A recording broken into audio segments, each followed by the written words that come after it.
It's now my pleasure to introduce to all of you Mr. Paul Lunga and his paper, Can We Be Frank? Thank you, Mr. Senator.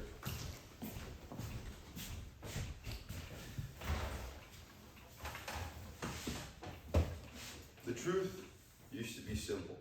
It came from God, and what he says goes.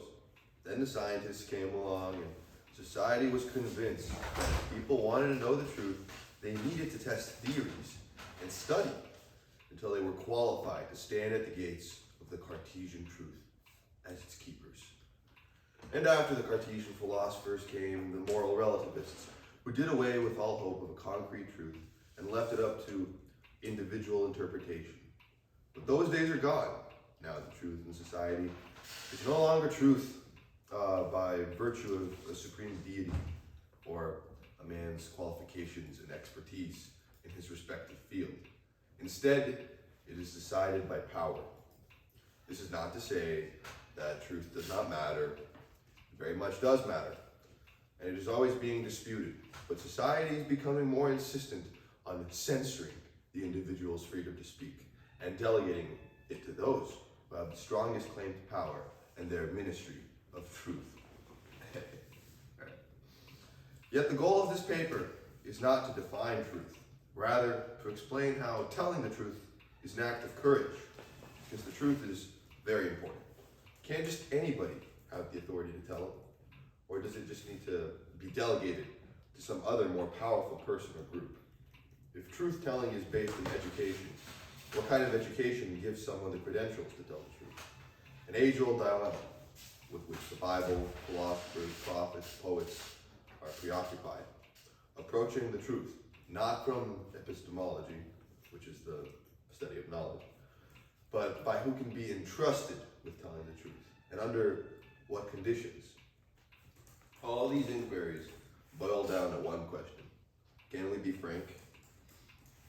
The ancient Greek word, parrhesia, translates to being frank or telling the truth. The root of its meaning is to say everything, from the Greek word pan, which means everything, and rema, meaning that which is said. Firstly, there needs to be a distinction between parrhesia, which is to tell the truth, and speaking one's mind, with no limitations to the extent of chattering and gossip while claiming to be telling the truth. It is important to describe this type of candid speech so as to clarify why it should not be confused with frankness. Candid speech can be seen within biblical text, where its loose-lipped nature is in opposition to the silent discipline one requires in order to contemplate God and his will. O Timothy, guard the deposit entrusted in you.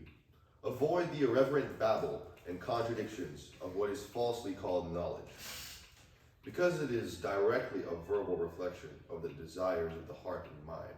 Having a big mouth is a hamper in the effective contemplation of God's will, which rises above that of men. Speaking with frankness in its truest sense appears numerous times in Greek literature, and its techniques are notably used by Socrates in his conversations presented in Gorgias. For I observe that anyone who is to test adequate the human soul for good or evil living must possess three qualifications, all of which you possess, namely knowledge, goodwill, and frankness.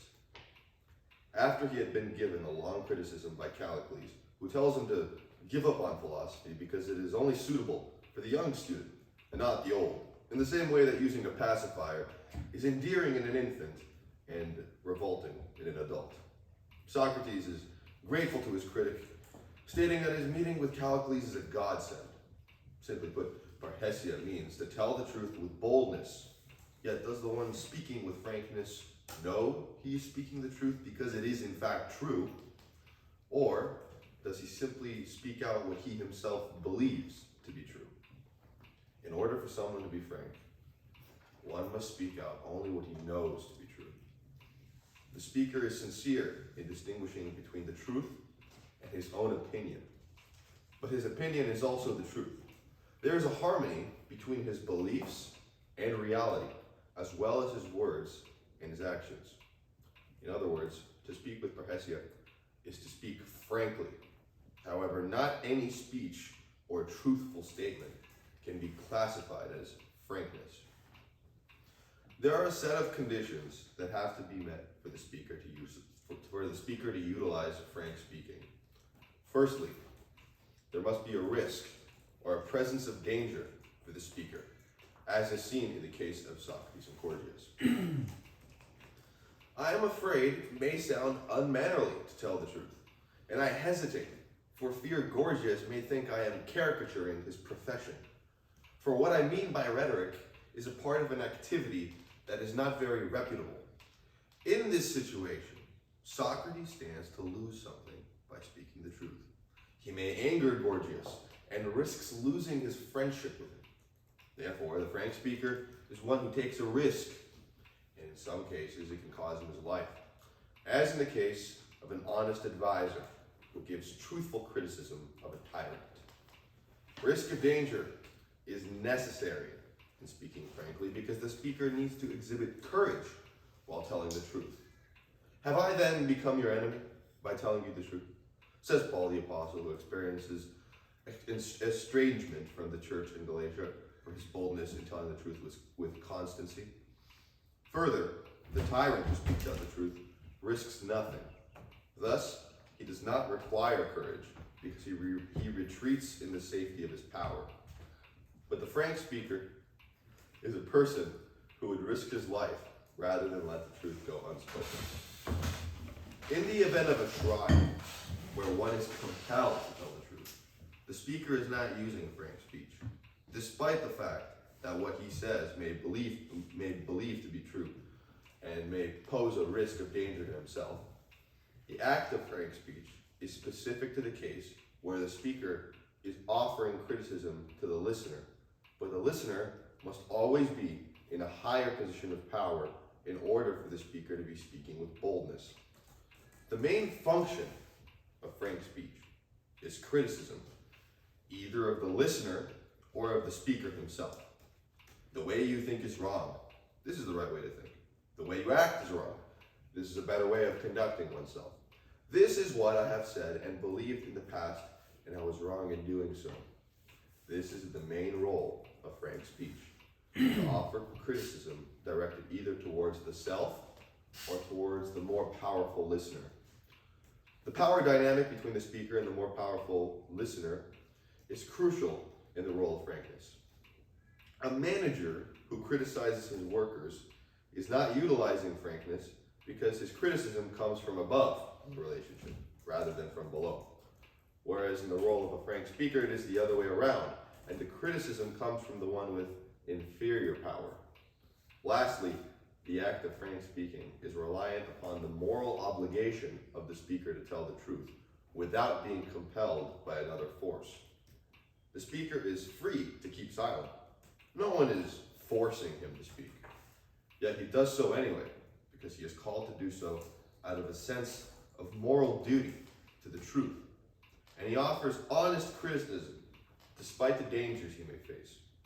On the other hand, if one is forced to tell the truth, as is in the case of a criminal in a courtroom who is compelled to confess his crimes, the use of frank speech is not possible because the condition of inward duty is not able to be met. But if the speaker does so voluntarily, out of a sense of duty and moral obligation, then he is definitely capable of frankness. Observing the effectiveness with which Socrates utilizes frank speech, the powerful sophist teachers of his day begin to notice that their teachings are losing their substance, and they attribute their dwindling in popularity to Socrates and his manner of frank speaking. The sophists claim that he corrupts the youth, an accusation which leads to the trial, condemnation, and ultimately to Socrates' death. For I spend all my time going about trying to persuade young and old to make your first and chief concern not for your bodies nor for your possessions, but for the highest welfare of you souls. Proclaiming as I go, wealth does not bring goodness, but goodness brings wealth, and every other blessing. both to the individual and to the state. And so, gentlemen, I would say, you can please yourselves whether you listen to Anitus or not, and whether you acquit me or not. You know that I am not going to alter my conduct, not even if I have to die 100 deaths. By saying that, regardless of being acquitted or not, he would not stop philosophizing. Socrates meets the conditions for frankness. He voluntarily speaks the truth. He is doing so with a level of risk, and he ends his speech by staying truthful, regardless of the consequences. Here I stand, I can do no other, as Martin Luther said in similar circumstances. In cases where a friend criticizes another friend for his misdeeds, or a man criticizes the leader of his country, the speech is frank, as long as the moral obligation is aimed at reaching a positive outcome, where the friend recognizes his wrongdoing, and the ruler listens to the advice for the sake of the people. There is a clear relation between frankness, freedom, and duty. To sum up the conditions, parrhesia is directly related to the truth by means of frank speech. It is a verbal activity in which the speaker participates out of a sense of moral duty to criticize himself and those more powerful than him. The duty of frank speech must extend into the public and political life, because that is where it is most necessary and ultimately most tested. The Athenians placed a great significance on public speech. That is, people publicly speaking out and giving their participation in public affairs. Public speaking, isagoria, as the Greek translation, was very crucial towards maintaining the Greek ideal for democracy. The idea of individual participation in public life is emphasized in Pericles' funeral oration with the words, "We do not say that he who has no interest in politics minds his own business. We say that he has no business here at all." Commonly, the freedom of speech from the ancient times and the freedom of speech of today are understood to be interchangeable because each grants the speaker freedom to speak. The difference is that the ancient free speech only permits an equal opportunity for the people to address the Greek political assembly. The people are free to say whatever they want, but a consequence of free speech is risking ostracization or exile. Frank speech is also a feature of Athenian culture. Although born in the agora, while the ancient free speech belongs to the political assembly, free speech is therefore a gift of citizenship, while frank speech is not.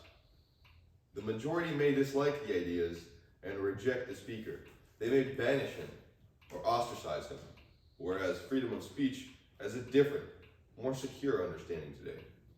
In a modern democracy, freedom of speech as a negative right is understood as the speaker's ability to address public affairs and issues without needing to worry about punishment, at least from the government, despite his ideas being unpopular. The risk of ostracization poses quite a problem for the speaker in a Greek assembly. He may attempt to use frank speech to tell the truth, but due to its already risky conditions, speaking frankly towards a powerful assembly is likely to result in angering the many. Thus, the speaker who does not want to suffer the heavy consequences of using truthful frank speech resorts to winning over the majority by appealing to them with rhetoric. The speech which attempts to gratify the citizens and persuade them by obscuring the truth of the orator's own beliefs. And what about the training of choruses and dithyrambic poetry? Do you not think it is similar in character? Do you imagine that Cincius, son of Melas, is in the slightest concern with saying anything likely to improve his hearers, or merely what will gratify the mob of spectators? Rhetoric is safer than frankness. It does not always require one to lie, but at the same time, telling the truth is not necessary. It is a dishonest tool. Societies that persecute frank speech are just joining fools in their own foolishness, because without truth, the people become enslaved. Though living as a slave can have its benefits, by subjecting oneself to what is false and refusing the truth, one can avoid the risks associated with telling the truth. And in some societies, those risks can be very high. Despite the negatives stemming from a restriction of truth, speaking with frankness truthfully is considered to be a danger to democracy, as discussed in Socrates' trial and other contemporary discourses. Therefore, the situation seems to be bad in both cases. Granting liberty and freedom of speech to all can be a problem to the ruling class because it allows people more opportunities to challenge the method of governance. The freedom to speak also gives way for influential individuals to flourish. And if the ideas and speech of a specific person begins to gain significant influence and power, the ruling class will see that as a threat. These were, and still are, the concerns related to freedom of speech, encompassing the power dynamic between the people and the state. Yet, Socrates has other preoccupations, chiefly with how the freedom to do and say as one wishes can corrupt the human soul. What then, said I, is the manner of their life, and what is the quality of such a constitution? For it is plain that the man of this quality will turn out to be a democratic sort of man. To begin with, are they not free? And is not the city chock full of liberty and freedom of speech?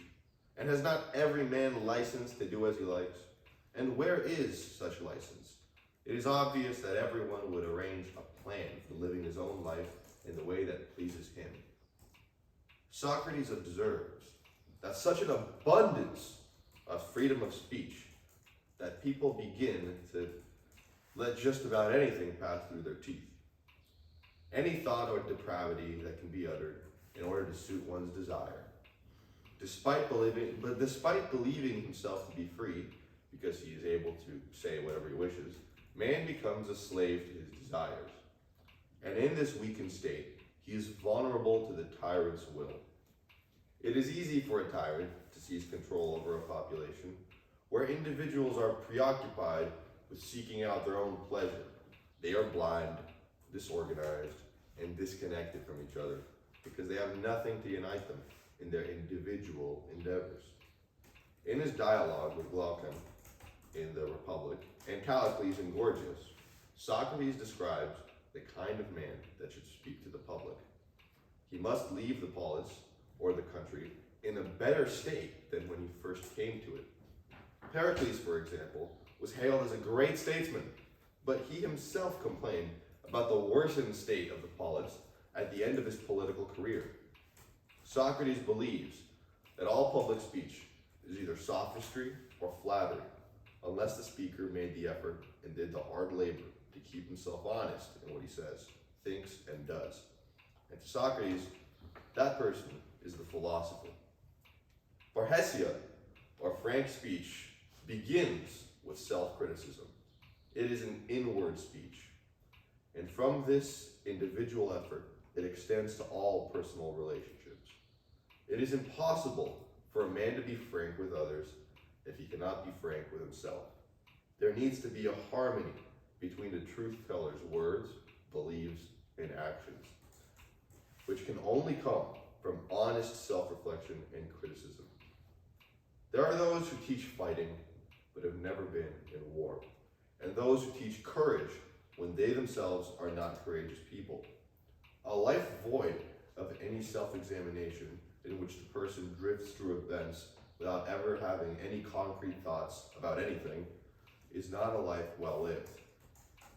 The truth teller must be an educated man. Socrates exemplifies the frank person very well. He is exactly who he says he is, based on the way he speaks, thinks, and lives. To him, education means one has to confront the realities of life and cultivate virtues. I am considering how I may present to be my own judge, the healthiest possible soul. And so I renounce the honors sought by most men and pursue the truth. I shall really endeavor both to live when death comes and to die, a good man as I could possibly be. I kind of messed up that quote, but it's okay. Introduced by Plutarch as one of the greatest ancient political figures of his time, and as a man and a student of Socrates, Alcibiades gives an account of his teacher's bravery at Delium. He describes him as a man whose bravery qualifies him to speak frankly. Socrates does so with care and a hint of irony, not with the blunt cynicism which seeks conflict rather than the nourishing of one's soul. Socrates himself admits that his frank speech is often enhanced by the power of irony. But how is it that some people enjoy spending a great deal of time in my company? You have heard the reason, gentlemen. I told you quite frankly. It is because they enjoy hearing me examine those who think they are wise when they are not, an experience which has its amusing side. Alcibiades confesses that Socrates had an influence on him. Yes, I've heard Pericles and all the other great orators, and very eloquent I thought they were, but they never affected me like that. They never turned my whole soul upside down and left me feeling as if I were the lowest of the low. But this latter-day Marsyas, here, Socrates, has often left me in such a state of mind that I felt I simply could not go on living the way I did. He makes me admit that while I am spending my time on politics, I am neglecting all the things that are crying for my attention in myself. Alcibiades was flattered throughout his youth for his charisma, accomplishments, and appearance, and Socrates kept him grounded by honestly pointing out his flaws. Sometimes, after leaving the social gathering or being around friends, one goes home and starts to think, if the things he said around his friends were said because they are actually true, and not with other motives in mind, perhaps people want to make themselves seem more impressive than they actually are. Or they say something not because it is true, but because they wish to avoid any kind of disagreement. And when one starts to think about what was said and asks himself if he really believes it, if it was true, and he realizes it was not, that is when the bad feeling begins to kick in. The feeling one gets when his words, actions, and beliefs are not in harmony with one another. This harmony or unity of life, or lack thereof, is best represented in the lives of Dostoevsky's Karamazov brothers. Even from his youth, Alyosha has a wise teacher in Father Zosima, from whom he learns that life is worth living as long as one remains truthful to oneself and towards others. Are you speaking the truth? Well, now, after such a confession, I believe that you are sincere and good at heart. If you do not attain happiness, always remember that you are on the right road and try not to leave it. Above all, avoid falsehood, every kind of falsehood, especially falseness to yourself. Alyosha, very laconic in his speech, talks rarely, but when he speaks, he tells the truth. And people listen to him, knowing that the boldness in his speech comes from the hope that he has in the truth. His brother, Ivan, who does not make the personal effort to follow to their logical consequences his private thoughts and public speech, lives a disharmonious life, which is madness to him. He speaks with eloquence about all things being lawful in the absence of God. When he realizes that his public shunning of the everlasting God leads to an awful crime, he becomes unconsolable. Likewise, the older brother Dmitri, who believes and speaks the truth, does not have the courage to live a life of virtue. To be frank in one's life, one must be educated with the knowledge that leads to understanding oneself. Understanding reality, acting in accordance with this understanding, and having goodwill towards others. Can we be frank? Speaking with frankness is a moral obligation. Therefore, one must. The courage to be frank is thus most tested in public speech. The authority to speak with frankness comes from an examined life and the process of an education for the nourishing of the soul. And the boldness to be frank comes from the hope one has in the truth.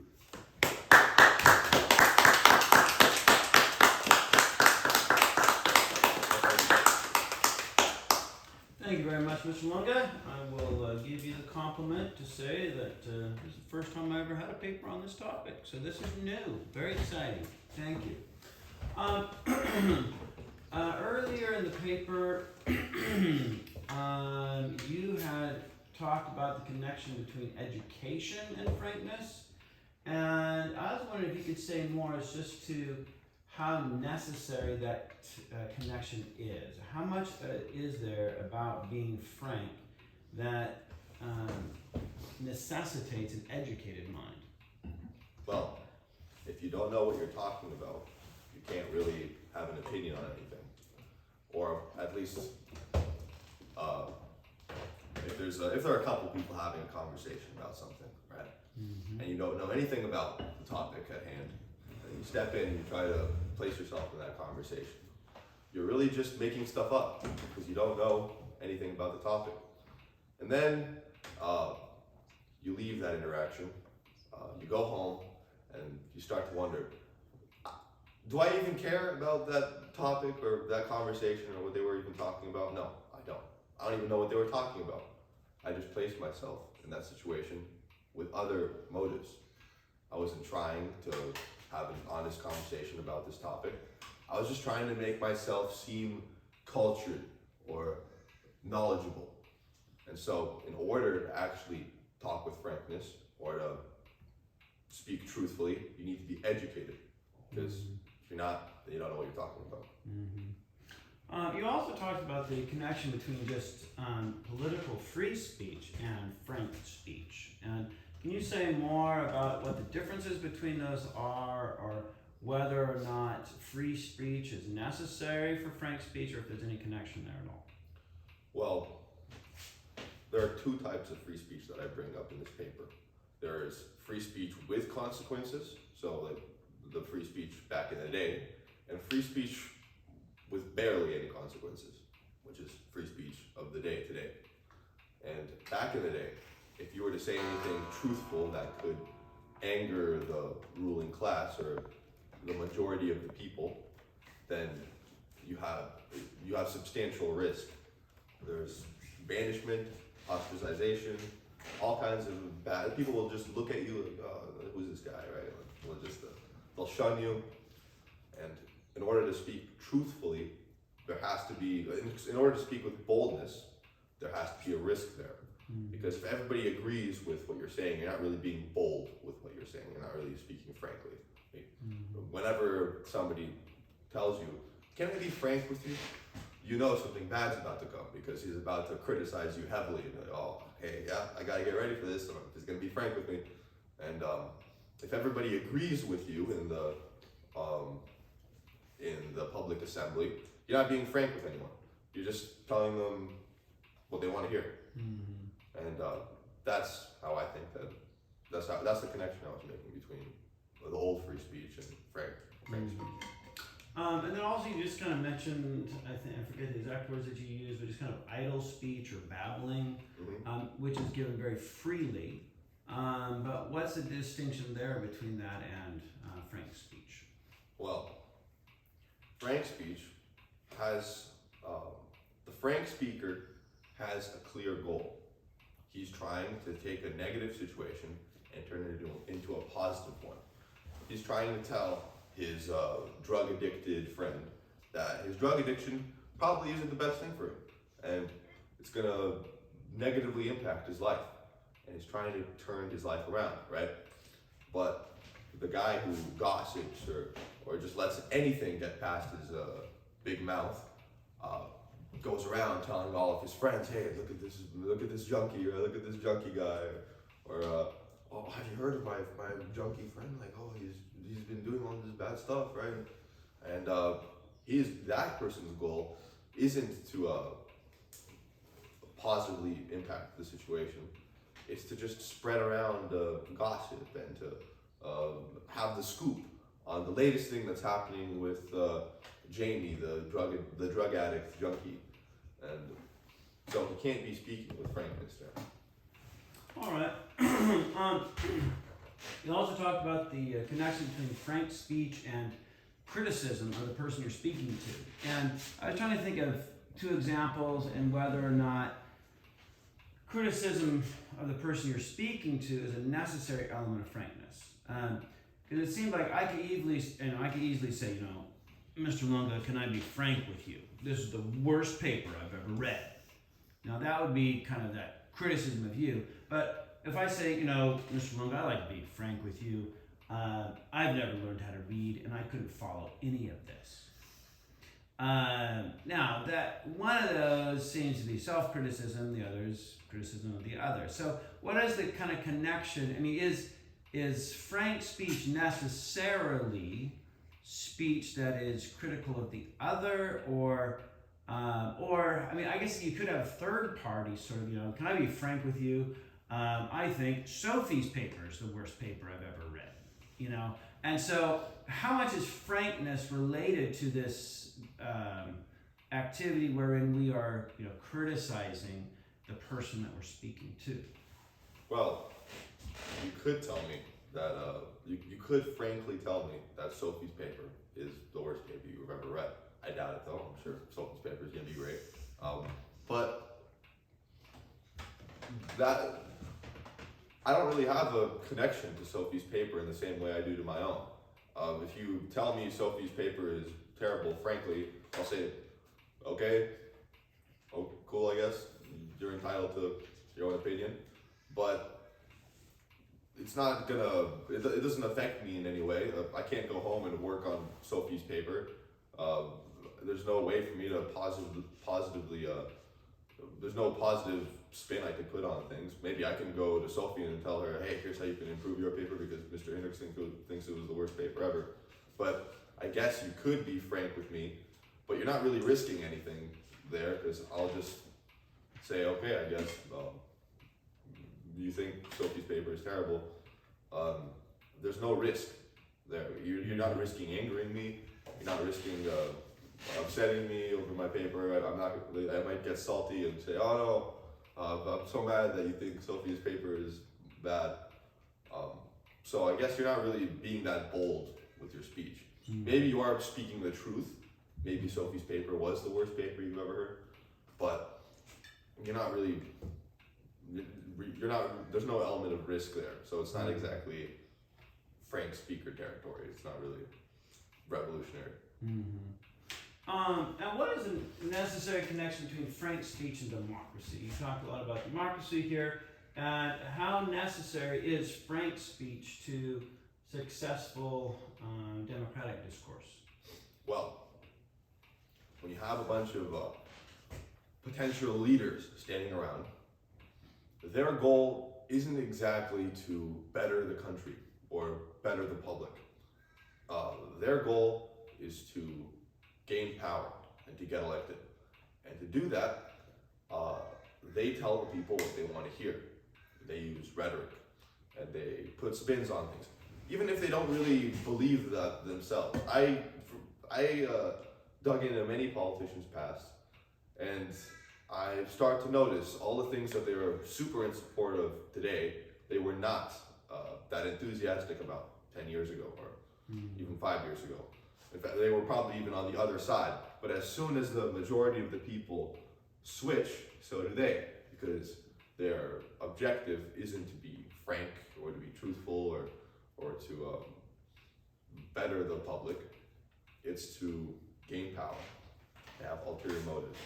And that's kind of put a stain on democracy because it's not that easy to tell. I mean, it's easier now because you could just Google this politician's beliefs 10 years ago, and then you can see if this person's honest.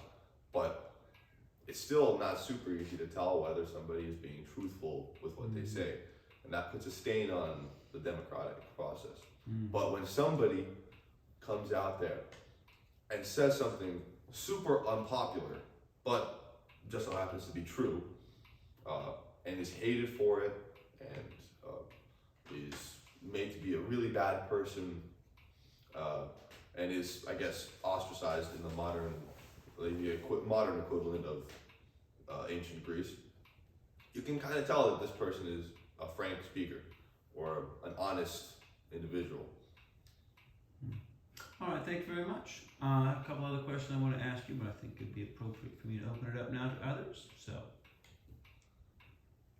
this is, I don't have your paper right in front of me, so I apologize if you mentioned this, but so you talk about how kind of the qualifications for a frank speaker is not only like well educated, they have self-examination, but also they know what they're saying is true.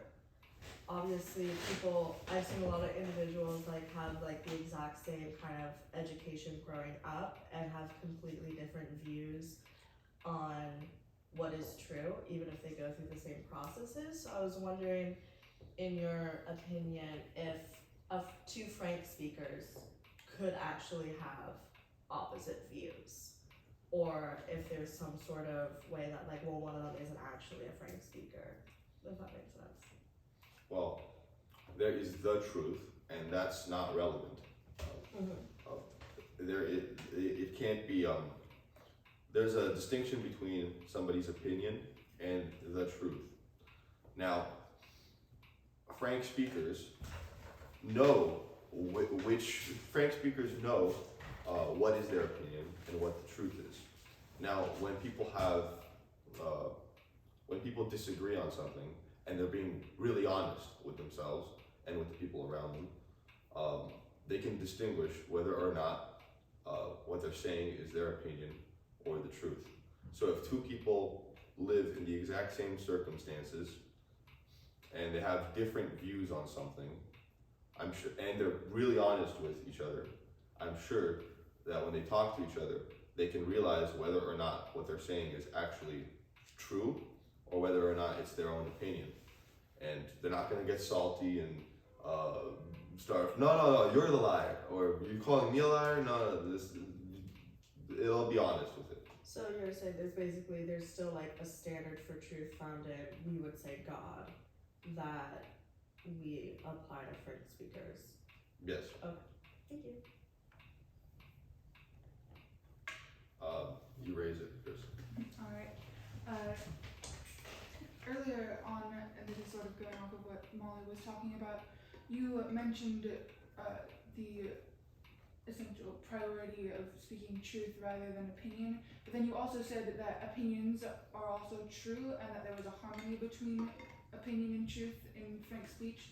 Could you describe that a little bit more and maybe define what you mean by opinion, because there are various kinds of opinions. Like you could have an opinion about your favorite ice cream flavor, but then you could also have an opinion about what candidate would be best for the school presidency or something like that. So could you just discuss a little bit more about the relationship between truth and opinion in frank speech? Sure, I can do that with an example. All right, say there are two people who come from different backgrounds, right? And one person was raised in a military family, and they really like the military lifestyle. They love waking up super early and going on really long jogs or whatever, and I don't know, whatever military people do, like 100 push-ups every like in the morning. Yeah, totally. And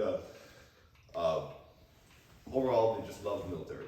And then a person from the other side of the country who just loves academics and was raised in an academic household to be the smartest dude ever, has a gigantic head, right? Just really smart guy, and puts a lot of value on education, come together and they start talking about the next political candidate.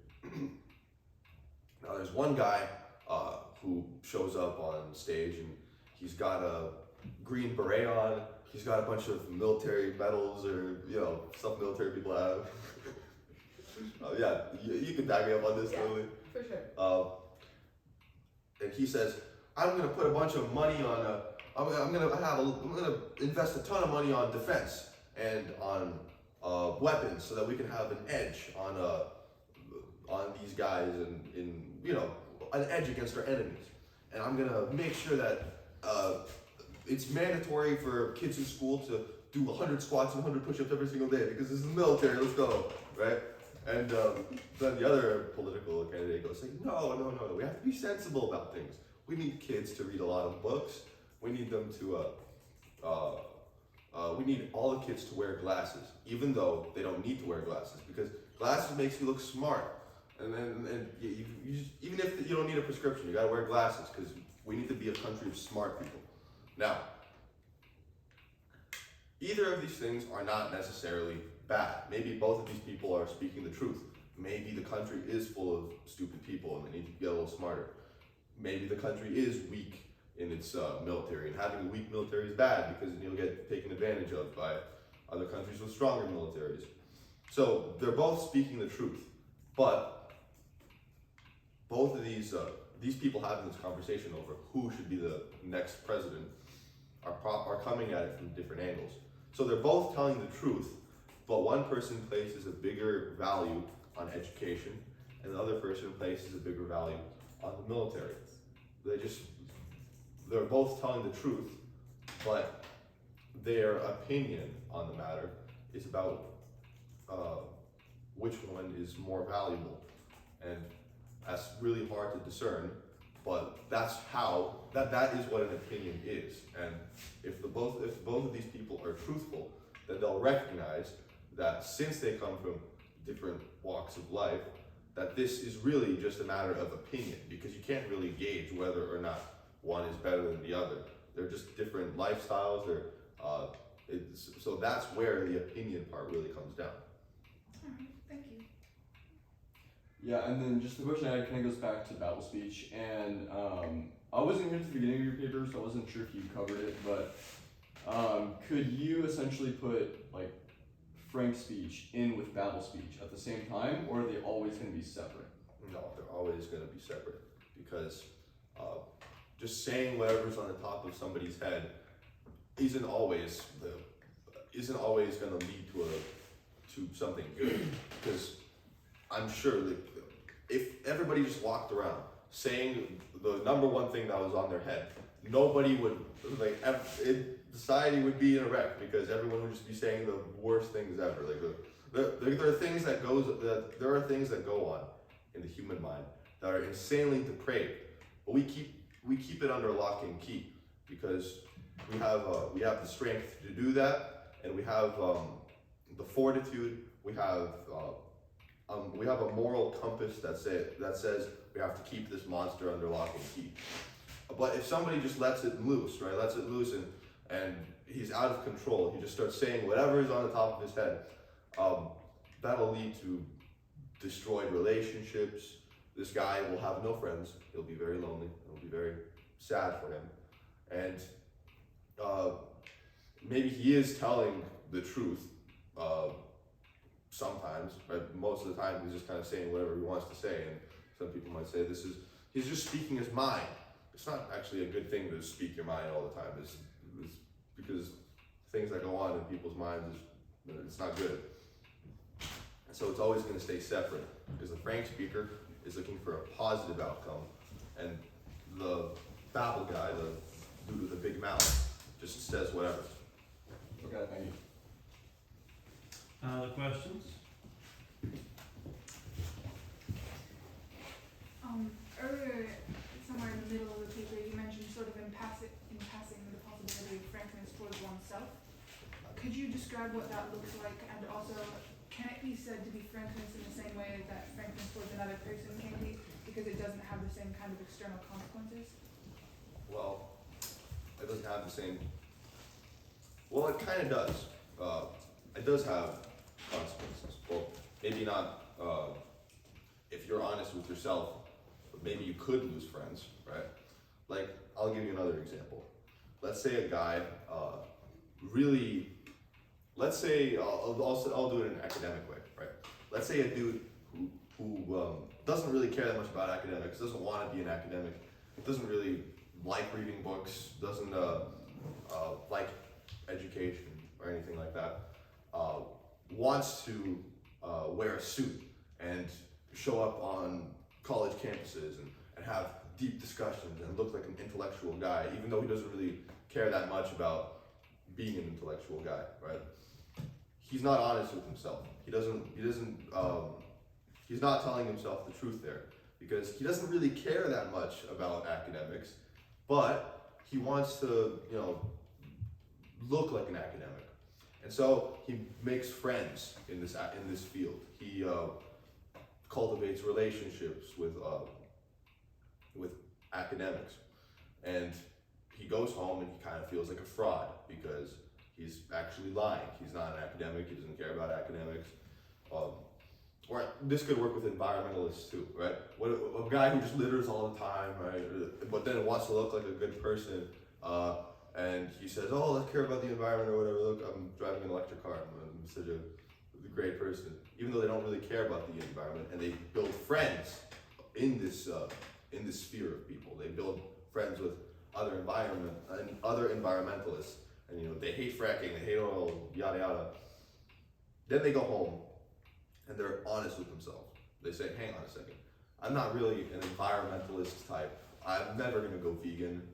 I hate driving an electric car. I really like diesel. I want to blow some smoke. The diesel is way cooler than Tesla. Come on." And then, or the academic guy goes home and says, "I really don't care that much about reading Jean-Jacques Rousseau. Like I have other. I just wanted to look smart to these people, or I just wanted to look like a super good person." Once they tell themselves the truth, and they go back to their friends and they tell them the truth about who they really are, they're probably going to lose those friends. And so it still does have external consequences, being honest with yourself.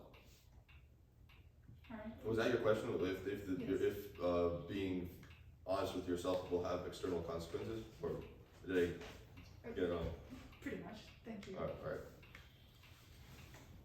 Mr. Lunga, you had mentioned connection with this essay to an essay by Foucault. Yep. And do you remember the title of that essay? Parrhesia or frank speech. Mm-hmm. And you don't have any quotes from Foucault here. No. Can you just give us kind of the essence of what Foucault's position was in that essay? Well, Foucault's position was really what I took from Foucault was the Greek translation of Parrhesia being, that's where I found it. That's just the first thing that popped up. And I read the article, and he defines Parrhesia, but he doesn't use any quotes from Gorgias.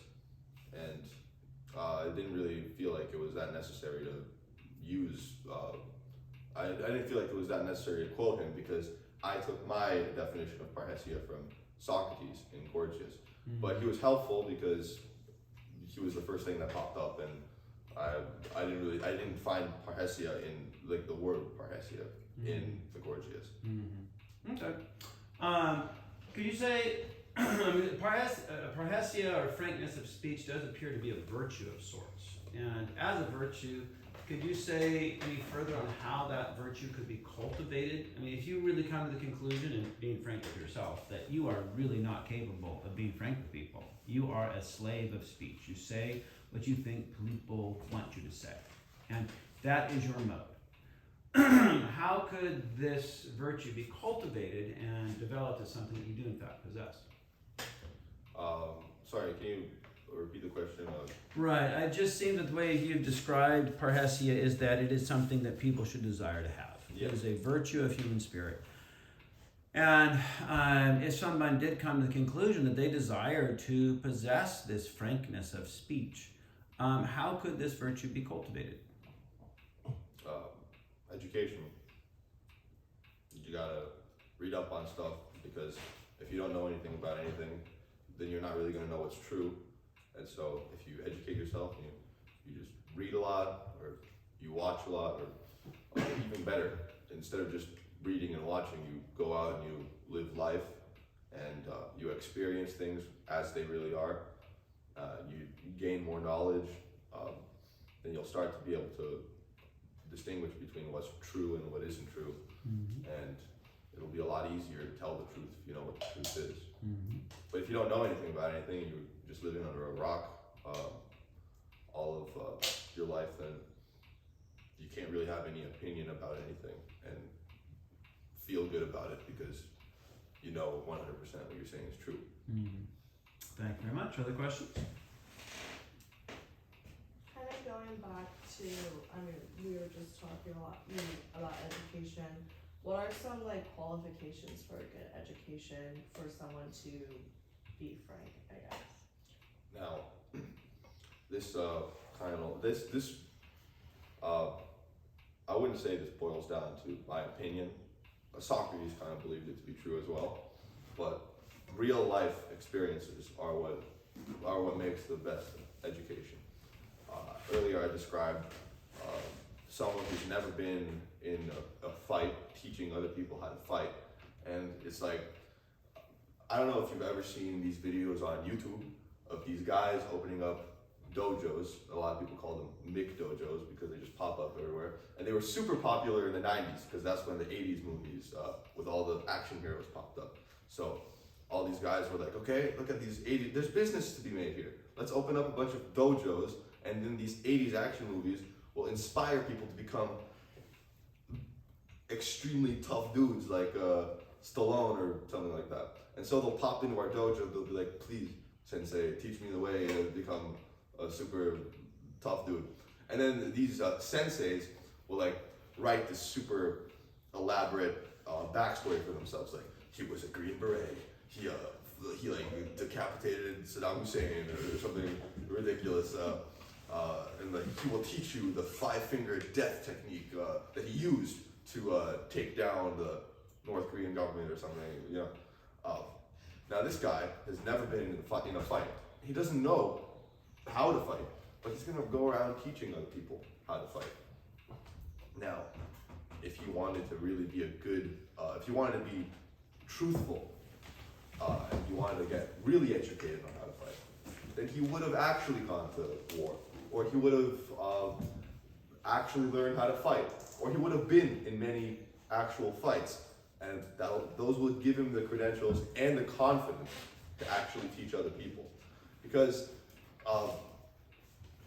it doesn't feel like you can be that confident teaching other people how to fight if you've never fought, right? It's a little bit absurd. So in my opinion, and in Socrates' opinion, the best education is real life experience. Thank you. Other questions? Thank you very much, Mr.